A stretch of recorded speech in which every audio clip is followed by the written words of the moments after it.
nous arrivons maintenant au moment où nous allons méditer cette histoire pour pouvoir la mettre dans notre cœur au moyen de cette question que nous avons l'habitude de poser.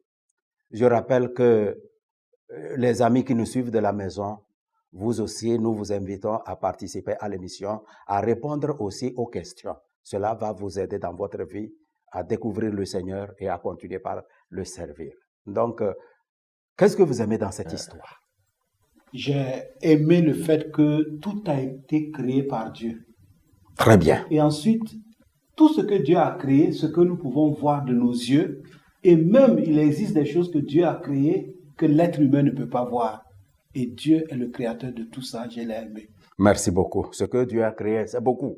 Monsieur Seni. Moi, j'ai aimé du fait qu'il y a certains gens qui sont restés fidèles à Dieu. Très bien. Oui, Monsieur Amos. J'ai aimé d'entendre que tout ce que Dieu a créé, c'était bon. En tout cas, ça c'est vrai. Merci beaucoup. Pélagie. J'ai aimé la création des gens pour l'adoration de Dieu et son service. Merci beaucoup. Est-ce que vous n'avez pas aimé autre chose dans l'histoire? Oui. J'ai aimé du fait que les gens aussi qui ne sont pas restés fidèles à Dieu, Dieu a prévu un châtiment pour eux. C'est ça. Donc, moi, j'aime une chose dans l'histoire, c'est que Satan et les mauvais esprits qui font du bruit sur la terre là, ils savent que notre Dieu là, il est plus puissant qu'eux. Ça, j'aime vraiment cette partie. En tout cas, j'aime aussi une partie où on nous avertit déjà dans l'histoire que parfois Satan là, il fait comme il est un ange de lumière. Cependant, il n'en est point. Merci beaucoup. Donc, qu'est-ce que vous n'avez pas aimé dans l'histoire? Oui, Amos. Oui, la rébellion de l'un des responsables des anges, qui a conduit aussi d'autres à se rebeller contre Dieu. La rébellion. Qu'est-ce que vous n'avez pas aussi aimé dans l'histoire? Je n'ai pas aimé Satan qui se cache derrière Dieu pour tromper les gens. Puisqu'on dit qu'il se fait comme un ange de lumière. Oui. Il fait semblant d'être un bon, pourtant il est mauvais. C'est ça. Et c'est ce que beaucoup de gens utilisent le nom de Dieu, ils se cachent derrière le nom de Dieu et ils font des choses qui ne sont pas vraiment de Dieu. Merci beaucoup. Et les autres, qu'est-ce que vous n'avez pas aimé dans l'histoire? Moi, je n'ai pas aimé le fait qu'ils ont cherché des mauvais anges et puis ils sont devenus les démons, les mauvais esprits. Les mauvais esprits et puis ils détournent les gens. Très bien. Donc, merci vraiment, notre sœur. On le voit, Satan et les mauvais esprits, ils sont descendus sur la terre. Et ils ont vraiment une mission diabolique.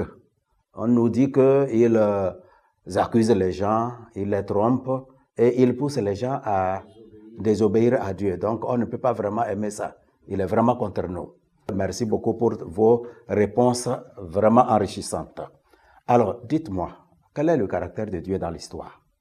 Dieu créateur. Dieu créateur, c'est lui qui crée. Je vois la puissance de Dieu Oui. Dans la création de toutes choses. C'est ça. Donc Dieu est puissant. Autre chose sur Dieu, encore Pélagie? Dieu sanctionne ou Dieu punit. En tout cas, quand les anges se sont rebellés, ils ont reçu une punition. Ils ont été maudits. Ils sont devenus les mauvais esprits. Dieu est invisible. Oui. Il est là, mais on ne le voit pas. On est certain qu'il est là. Merci beaucoup. Quel est le caractère de l'homme dans l'histoire? Nous venons de voir comment Dieu est, mais et l'homme? Ma sœur? L'homme est mauvais. L'homme est mauvais. L'homme se laisse tromper. L'homme se laisse tromper, on le voit. L'homme se laisse tromper.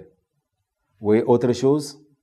Vous avez raison de ne pas donner beaucoup de réponses parce que l'homme n'est pas au centre de cette histoire. Donc, c'est beaucoup plus les mauvais esprits dont on nous parle. Donc, merci beaucoup. En tout cas, quelle leçon vous avez tirée de cette histoire? Oui. Moi, la leçon que je tire, c'est que je dois faire vraiment attention. Parce que votre histoire nous dit que Satan se fait comme un ange de lumière pour tromper. Donc, je dois être très, très, très vigilant pour que quelqu'un n'utilise pas le nom de Dieu faire comme c'est pour Dieu et me tromper facilement. Très bien, merci beaucoup pour votre réponse. C'est comme dans notre monde d'aujourd'hui, on dit que tout ce qui brille n'est pas de l'or. Ce n'est pas parce que quelqu'un est là, il appelle le nom de Dieu que tout ce qu'il dit est vrai. Merci beaucoup. Autre leçon que vous tirez, Sœur Barkissa. Je dois aussi obéir Dieu. Oui. Ça montre clairement. Quand on n'obéit pas à Dieu, c'est que les punitions sont là. Autre chose? Je serai fidèle à mon maître. Et ton maître, c'est qui? Oui, Dieu. Très bien. Donc, notre sœur Pélagie sera fidèle à Dieu. Alors, déjà, je comprends que la joie ou la réjouissance, c'est à moi en tant qu'enfant de Dieu, ou bien en tant que, enfant de Dieu, parce qu'il est dit que nous, les enfants de Dieu, nous nous réjouissons, parce que nous savons que notre Dieu est plus puissant que Satan et ses anges. Donc, je dois me réjouir tout le temps. C'est ça. Alors, je m'inspire même de ta réponse aussi pour ajouter et dire que, bon, moi, je suis content. Et la leçon que je tire, c'est que Satan ne peut pas m'effrayer aujourd'hui. Selon ce que j'ai écouté dans cette histoire, c'est moi d'ailleurs qui va l'effrayer. Ce n'est plus lui qui m'effraie.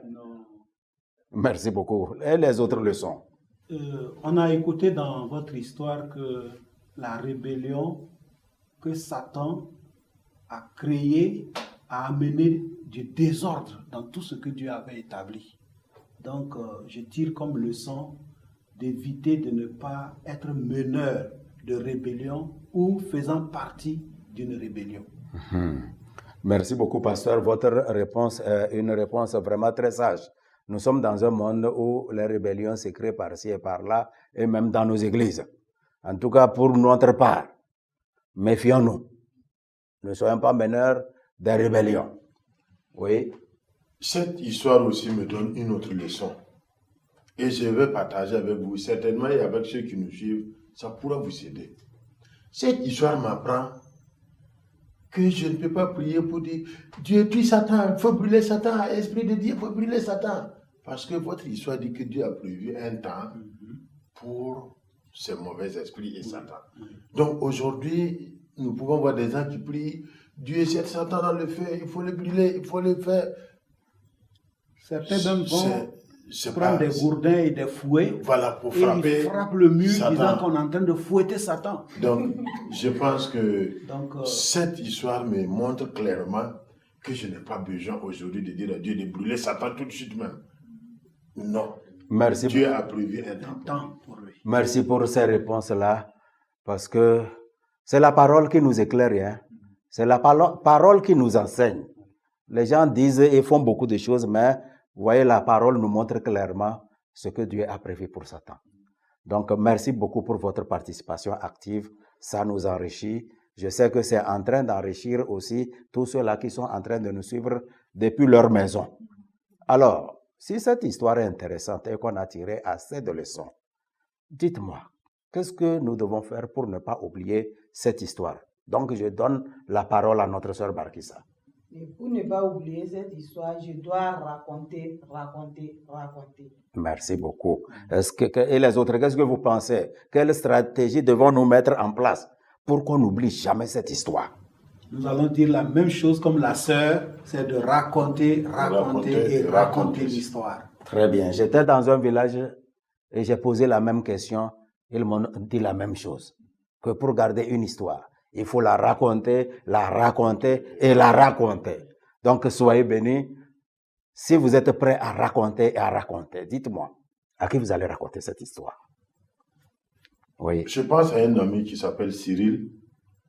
Et c'est quelqu'un qui aime trop les fétiches. Il pense que toute sa vie dépend de ça. Je pense que je vais lui raconter cette histoire pour lui montrer l'origine de ces esprits-là. Merci beaucoup. Et les autres? Oui, papa? Je pense à un ami du nom de Birba, c'est un maçon, il n'est pas encore croyant. Je crois que je vais partager cette histoire avec lui et ça va lui faire du bien. Très bien. Je vais partager l'histoire avec une amie, elle s'appelle Sanon Alima.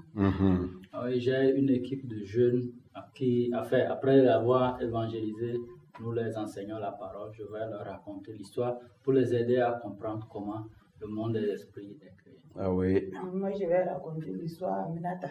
Merci beaucoup. De retour dans mon pays, il y a une association des tradithérapeutes, donc qui tiennent des réunions. Ils ont un bureau où aussi ils vendent les médicaments. De temps en temps, je passe là-bas. Je vais partager cette histoire avec eux. Je sens déjà ce qui va se passer. Ça serait un moment intéressant avec eux pour leur montrer l'origine des mauvais esprits. Donc, chers amis, je voudrais vraiment vous dire merci pour votre participation très active et très bénéfique. Et vous aussi qui nous avez suivis depuis la maison, soyez bénis. Nous vous demandons de poser des questions s'il y en a. En tout cas, si vous avez des doutes quelque part, partagez vos doutes, vos craintes, vos questions avec nous. Soyez bénis et à la prochaine.